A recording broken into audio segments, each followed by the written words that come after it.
ওই মাটি কিন্তু সাক্ষী দিবে যে কে কাকে খুন করেছে, জি, কোথায় জি। পরিকল্পনা হয়েছে। আল্লাহ তাআলার মাটি কাছে তার কিন্তু সব সব খবর বের রেকর্ড করে আছে। দিবে। ডিএনএ যেরকম যে কোনো জায়গা থেকে বের করা যায়, জি। ঠিক ওই ডিএনএর মতো ওখান থেকে মাটি থেকে তাকে বের করা হবে। হত্যাকারী শনাক্ত করার ঘটনা সূরা বাকারা আল্লাহ তাআলা বলেছেন। এটা শুনবো ইনশাআল্লাহ। সূরা বাকারা, এই সূরার নামকরণ হচ্ছে বাকারা মানে গাভী। গাভী। বাকারা অর্থ হচ্ছে গাভী। একটি চমৎকার একটি ঘটনা আমরা অনেকেই অনেক জায়গায় শুনেছি। তবে পৌরাণিক ঘটনা, এটা সত্য ঘটনা এবং এটার কিছু শানে নজুল থাকে। জি, জি। আম আল্লাহ সুবহানাহু ওয়া তাআলা বলছেন, "ওয়াইয ক্বাতালতুম নাফসান ফাদ্দারাতুম ফিহা আল্লাহু মুখরিজুম মা কুনতুম তাকতুমুন।" যে একটা খুন হলো এবং এই খুনের রহস্য উন্মোচন করতে তারা চাচ্ছিল না। যে খুনি কে এটা শনাক্ত করতে চাচ্ছিল না। কিন্তু আমি আল্লাহ যে এই খুনের রহস্য উন্মোচন করার অভিপ্রায় ব্যক্ত করলাম। এটা আল্লাহ তাআলা বলছেন। জি। এখন এই খুনের রহস্য কিভাবে আল্লাহ তাআলা উদ্ঘাটন করলেন? যেখানে কোনো সাক্ষী নেই। একটা খুন হলে যেখানে খুন হয় সেখানে মূলত সাক্ষী থাকে অনেকগুলি। কেউ যদি দেখে তাহলে সে সাক্ষী হয়। আর যে খুন করছে সে সাক্ষী হয়। কিন্তু আল্লাহ সুবহানাহু ওয়া তাআলা এমন একটা সাক্ষীর ব্যবস্থা করলেন যে খুনি তো কখনো বলবে না আমি খুন করেছি, জি। এবং কেউ যদি দেখে ফেলে তাকে যেকোনোভাবে ম্যানেজ করা যায়।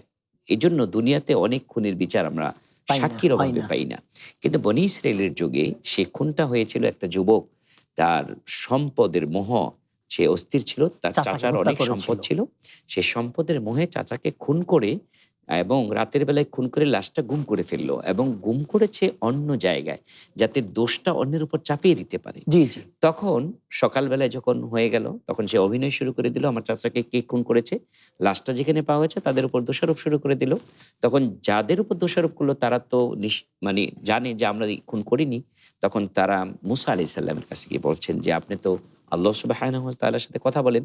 তাহলে আল্লাহ তাআলাকে বলে দিতে বলেন যে কে খুন করেছে, তাহলে প্রতিদিনের পুষ্টির চাহিদা পূরণে পরিপূর্ণ আস্থায় আরবি UHT মিল্ক, ভালোবাসার বিশুদ্ধতায়। যে কে খুন করেছে তার হত্যাকারী চাচাকে বের কে হয়ে খুন যাবে। হত্যাকারী বের হয়ে যায়।"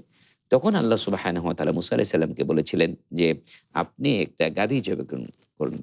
গাভী জবাই করার মধ্যে খুনের রহস্য উন্মোচন করার মধ্যে কি আছে? তখন ওদের জ্ঞানে আসলো না এটা। জ্ঞানে আসলো না। তখন তারা বিভিন্নভাবে প্রশ্ন ছুড়ে দিলেন। তাহলে গাভীর ঠিক আছে, ব্যাপারে। যদি সত্যি, সত্যি আল্লাহ তাআলা গাভী কোরবানি করতে বলেন তাহলে জিজ্ঞেস করেন গাভীর এটা কেমন, সিম্পটমটা কেমন? তখন কোরআনের মধ্যে আল্লাহ তাআলা বলছেন যে তার বয়সটা হবে আ কমও না বেশিও না, আওয়ানুম বাইনা যালিক, যে মধ্যম বয়সী একটা গাভী জি, জি। হবে। পেয়ে গেল একটা মধ্যম বয়সী গাভী। তখন তারা আবার প্রশ্ন করছে, মধ্যম বয়সী গাভী তো অনেক আছে। তা এটার কালার কি হবে? রং কি হবে? হ্যাঁ, রং কি হবে? তখন আল্লাহ তাআলা বলছেন ফাসুরুন নাজিরিন, যে এমন একটি কালার যে সবাই যেন দেখে চমকে যায়। জি, অর্থাৎ সুন্দর হলুদ, দেখতে। হলুদ বর্ণের একটি কালার। তখন তারা পেল আরেকটা বর্ণনা। তখন আবার বলছে যে নাহ, আরো কোনো বর্ণনা আছে? তখন আল্লাহ তাআলা বলছেন হ্যাঁ আছে। প্রশ্নের যে উপরে প্রশ্ন। প্রশ্নের উপর প্রশ্ন। মানে প্রশ্ন করতে, করতে তারপরে বললেন যে এমন একটি গাভী হতে হবে যেটা কখনো হাল চাষ করেনি বা তার আ শরীরের মধ্যে কোনো স্পট পড়েনি। মানে কোনো কাজ পানির সাথে ব্যবহার করেনি ব্যবহার করা এরকম। হয়নি। তখন তারা বলছে যে মনে হয় এগুলি পাওয়া যাবে। কিন্তু এত সহজ না। কারণ যেই গরুটা কখনো বের হয় নাই, কাজে বের হয় নাই, শুধু খেয়েছে, দিয়েছে এবং গায়ের রঙও অন্যান্য গরুর ডিফারেন্স। তো আলাদা। হ্যাঁ, আলাদা। তো আল্লাহ সুবহানাহু ওয়া তাআলা কিন্তু এটা তাদের জন্য কঠিন করে দিলেন। কারণ কি, তারা আল্লাহ কঠিনের মধ্যে গেলেন। তারা বেশি যদি প্রশ্ন করলো তারা। বেশি প্রশ্ন করত, যদি প্রশ্ন না করে তারা ১ম এ একটা গাভী, যেকোনো গাভী জবাই করে ফেলতেন তাহলে কিন্তু ঘটনা উন্মোচন হয়ে যেত। হয়ে যেত। কিন্তু তারা এটা না করে যখন কঠিন করতে আল্লাহ তাআলা কঠিন করলেন। কিন্তু যখন তারা বললেন ইনশাআল্লাহ, আরডি নিয়ে এলো আসল ফ্রুট পাল্প দিয়ে তৈরি আরডি ফ্রুট ড্রিঙ্কস, লিচু আর অরেঞ্জের দুটি অসাধারণ ফ্লেভার। যে আল্লাহ তাআলা যদি আল্লাহ যদি দয়া করেন তাহলে আমরা তার গাভীটা রহস্য খুঁজে উন্মোচন পাবো। করতে পারবো। কিন্তু সত্যি, সত্যি তারা খুঁজে পেল একটা গাভী। আল্লাহ তাআলা যে সিম্পটম গুলি, যে গুণাগুণগুলি সেটা পেল। পাওয়ার পরে মুসা আলাইহিস সালাম এখন এটা গাভীকে জবাই করলেন। সবার সামনে জবাই করলেন। তো ভাতিজা তো চিন্তা করছে যে আমি তো ধরা খাবো না। কারণ গাভী জবাই করে ফেলছে। যে গাভী জবাই হয়ে গেছে, গাভী তো আর সাক্ষী দিবে না। কিন্তু আল্লাহ সুবহানাহু ওয়া তাআলা এমন একটা ব্যবস্থা করলেন যে কিভাবে সাক্ষীর ব্যবস্থা করলেন। হ্যাঁ? তখন আল্লাহ তাআলা বলছেন, "কুল নাযরিবুহু বিবাউদিহা।" হ্যাঁ, ফাকুল নাযরিবুহু বিবাউদিহা। যে আপনি এই গাভীর একটা অংশ দিয়ে আঘাত করুন। ওই মৃত ব্যক্তিকে, ওই চাচাকে। মৃত ব্যক্তিকে। আঘাত করলে তখন এই মৃত ব্যক্তি জিন্দা হয়ে বলে দিবে তার হত্যাকারীকে। সুবহানাল্লাহ। তখন মুসা আলাইহিস সালাম সেই একটা অংশ নিয়ে মৃত ব্যক্তিকে আঘাত করলেন।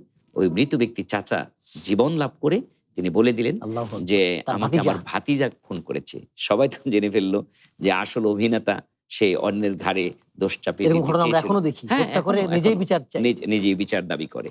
এরকম অনেক হত্যার ঘটনা ঘটে হিংসা বশবর্তী মোহতারাম। হয়ে, লোভের ক্ষমতার লোভে পড়ো এরকম হত্যাকাণ্ড ঘটায়। তো আমাদের শিক্ষা হচ্ছে যে দুনিয়াতে হয়তো বিচার পেলাম না, কিন্তু আল্লাহ সুবহানাহু ওয়া তাআলা কিন্তু প্রত্যেকটা খুনের সাক্ষী মজুদ রেখেছেন। কিভাবে? ইয়াউমা ইযিন তুহাদ্দিসু আখবারহা। আখবারহা। যেই জমিনে খুন হয়েছে ওই মাটি কিন্তু সাক্ষী দিবে যে কে কাকে খুন করেছে, জি, কোথায় জি। পরিকল্পনা হয়েছে। আল্লাহ তাআলার মাটি কাছে তার কিন্তু সব খবর বের রেকর্ড করে আছে, দিবে। সবকিছু বলে দিবে। কাজেই কাউকে খুন করে যদিও আমরা দুনিয়াতে বিচার দেখি নেই দৃশ্যমান, কিন্তু বিচার একদিন হবে, পালাতে কেউ পারবে না।